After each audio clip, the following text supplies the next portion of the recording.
I'm so tired right now, I don't even bother to do that intro anymore because I have re-recorded this video again and again and again because every time I record it's always over long. I always record it and it always ends up being like 20 minutes when I want it to be about 15 minutes. So there's that. So I want to go through it really fast now. Okay, let's do this. Let's do this quickly. Chop chop. Okay, my 15 favorite video games of all time. Yes, I do play video games. I don't only watch movies.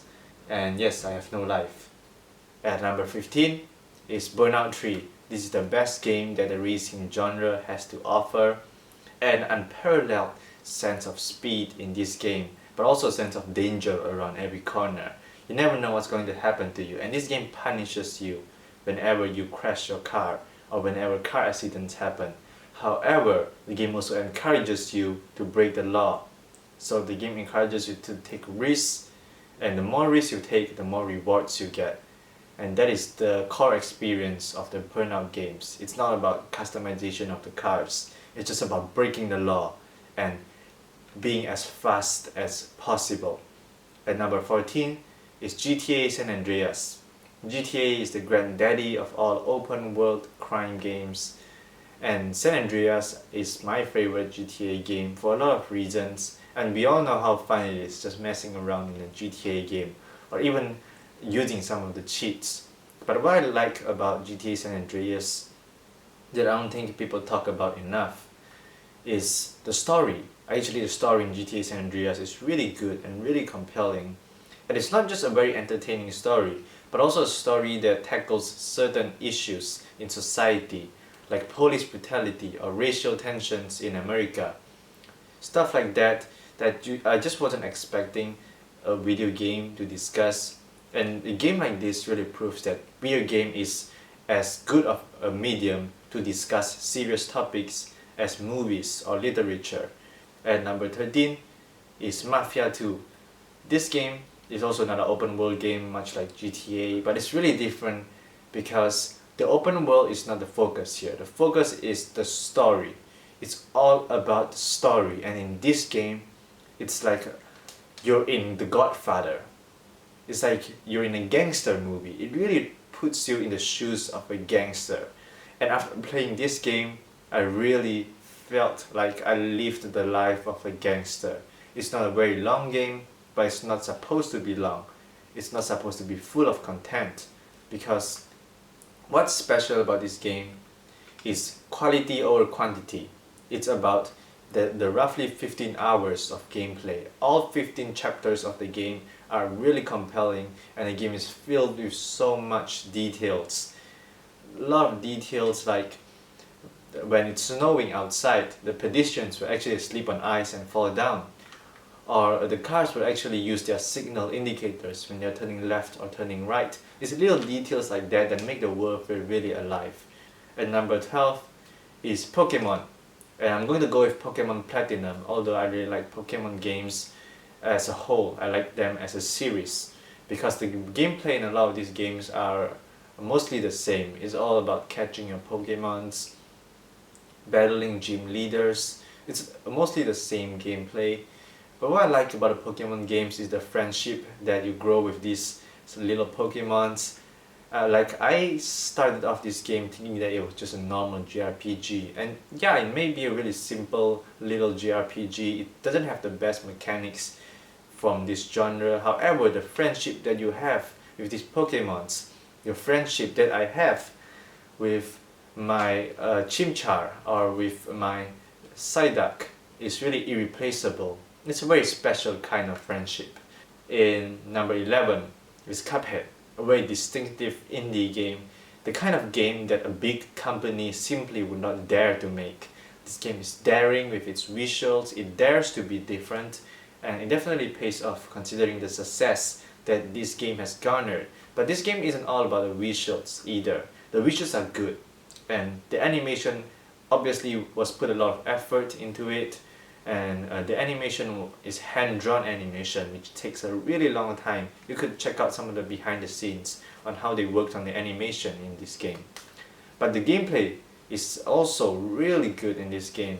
The gameplay is buttery smooth. Every time you die in this game, which is going to happen a lot, this is not an easy game. Every time you die, it's always your fault. It's never the game's fault.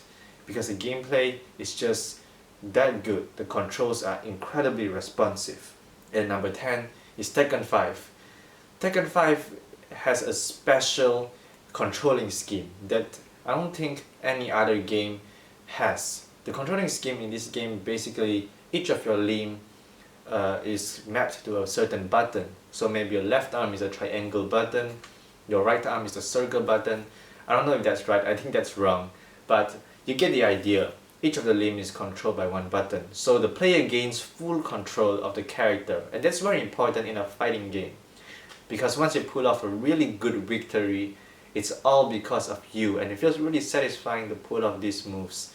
And I like Tekken 5 more than the other Tekken games because I think starting from Tekken 5 is when the Tekken series moved on from a slower, more realistic gameplay to a faster and more arcade style of gameplay. I still like Tekken 3 and Tekken 1, but I think Tekken 5 is more of a faster playstyle that suits me better. And number 9 is Sunset Overdrive. This game is just screams punk rock at your face. This game is a lot of fun when it comes to traversing the open world. I think just traversal in the open world hasn't been this much fun since Just Cause. And Just Cause had the grappling hook, which was a lot of fun. And this game, you could bounce on cars and you could grind on wires. You really traverse the whole world as if it's a huge skate park. And the traversal is just as much fun as the missions. Also, this game is incredibly funny. Probably the funniest game that I have ever played. At number 8 is Donkey Kong Country Returns. The original Donkey Kong Country is a good game, but it's not really accessible for modern gamers, or maybe modern gamers who are not that good at this type of games. For example, me. I suck at Donkey Kong Country and I die a lot of times. So I appreciate how this newer Donkey Kong game, Donkey Kong Country Returns, pretty much take the gameplay of the original Donkey Kong Country but made it more accessible to modern standards. It has a shop now that could offer you a lot of different items that could help you with your journey, and it also has a jetpack, which definitely helps because the platforming in Donkey Kong Country is significantly heavier compared to other games like the Mario games, which are a lot floatier. And number 7 is Sonic 2, another platforming game that's a little bit different. In this game, it's all about speed, it's not about precision. A lot of platforming games are about landing on the smallest platform possible, but in this game, just go as fast as you want. And there are multiple paths too. What I like about the Sonic games is that there's not one fixed path. There are always like 3 or 4 different paths where you could reach the finish line. And when you play multiplayer, often times you and your friend would go on a different path, and it's interesting to see who would reach the finish line first. But it's not just about the multiplayer. Sonic 2 added something that instantly made it so much better than the first Sonic game, and that's the spin dash move. Now you could charge up your speed, and that's such a good convenient feature because in the first game, whenever you lose any speed, you're just pretty much stuck there. It's really hard to regain any speed that you lost in the first game. Number 6 is Doom, the 1993 version of Doom. This game is so satisfying. It's the most satisfying first-person shooter that I have ever played. When you shoot a demon in the face with a super shotgun, there is no feeling like that in the whole world. The first original Doom is a very special kind of feeling, especially if you play with a computer, play with a keyboard and a mouse, and that's how it's supposed to be played. When you click on your left mouse button and the shotgun fires a bullet at the demon's face, it's just really a really special feeling. Although sometimes the exploration can be a little bit slow for some gamers out there, when the combat starts going, it's some of the best combat that you will ever encounter in any game out there. In number 5 is Fallout 4. If there's only one game that I could play for the rest of my life, it would be Fallout 4, because the world in this game is so vast and there's so much stuff to do in this game, and there are a lot of people to meet. All these people have different personalities. There are so many different places to visit. This is such a huge world for you to explore. The game gives you so much freedom to explore the world. Although the dialogue choices are a little bit funny because they give you 4 dialogue choices, and every time all 4 of these dialogue choices end up with the same ending, which means that none of these dialogue choices actually matter, which I guess some people are kind of turned off by that. But I think the exploration more than makes up for it. This game is all about exploring the open world, and I have played about 35 hours of this game so far, and I still want to play 35 more. And number 4 is Street Fighter 2. This game perfected the fighting game genre. It's as good as a fighting game can possibly be. The moves are iconic. Hadouken, we all know stuff like that. Or Chun-Li's Shadow Kick, come on, we all know that, right? And the characters are just as iconic as the moves, if not even more. Even people who have never played a Street Fighter game in their lives know who Ken and Ryu and Chun-Li are. It's that iconic, and people like M. Bison, Blanka, Guli, Cammy, E. Honda, all these characters, they have become a part of our culture. And it's just a game that's all about the characters, some of the most iconic characters in video game history. And also the gameplay is really good too, pulling off the moves, learning how to do the moves. And once you master the moves, it's really satisfying. And number 3 is Devil May Cry 3. This is a series that initially started as Resident Evil 4, which is a great game too, but they turned it into something else. They made a whole other series out of what was supposed to be the original concept for Resident Evil 4.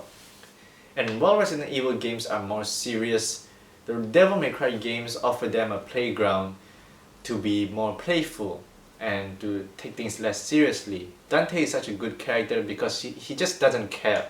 It's just funny because he's about to die, and this big giant staring at him, and still he's telling jokes. Also, this game is really hard, but it's really fair. It's never so hard that you feel like the game is punishing you. It's hard, but it always offers you a hand. It always gives you potions and stuff to help you out on your journey. And number 2 is Mega Man 2. This game is the only playable game in the Mega Man mainline series, or at least out of all those that I have played. The first Mega Man game had the Yellow Devil. I hate the Yellow Devil, nobody likes the Yellow Devil. And Mega Man 3 had a Robot Masters, which are really annoying.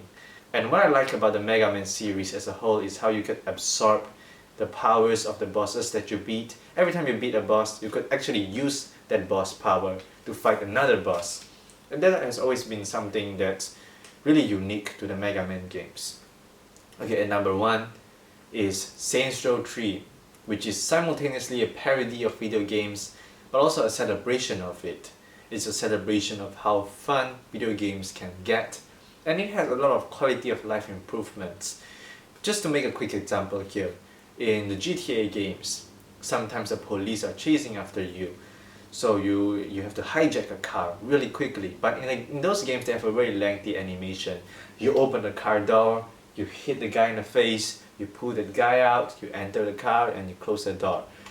It's a very lengthy process. So guess what? In Saints Row 3, the character just launches himself through the window and lands on the driver's seat.